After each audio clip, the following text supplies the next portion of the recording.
Здравейте! В това видео ще ви представя тази плетка, която е хем релефна, хем ажурна, хем лесна за изпълнение. Схемата на която е от две бримки, два реда, които се повтарят разместено с една бримка. Започваме.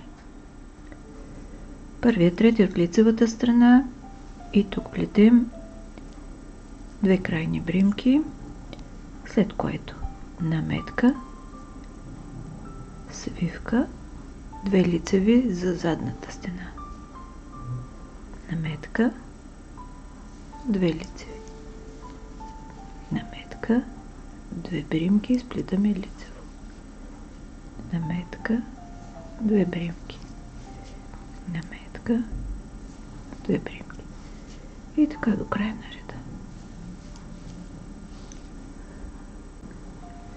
Втори ред от опаковата страна, две крайни бримки, след което конецът е отпред, подхващаме наметката от предходния ред, изплитаме я опаково и промушваме през нея предходната бримка, след което изплитаме и нея опаково.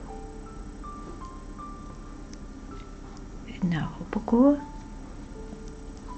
още една опакова бримка, още една и плетем така до края на реда. Трети ред от лицевата страна. Тук повтаряме първи ред, като отместваме с една бримка. Имаме две крайни, след което една лицева отместване и наметка, свивка, лицево за задната стена, наметка, две лицево за задната, наметка, две лицево, наметка, две лицево и така до края на реда. Четвърти последен ред от опаковата страна.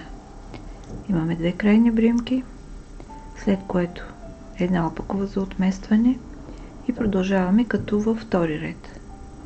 Втората изплитаме опаково, прехвърляме върху първата, след което изплитаме и нея опаково.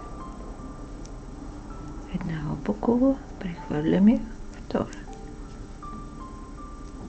Опакова, опакова. И така до края на реда.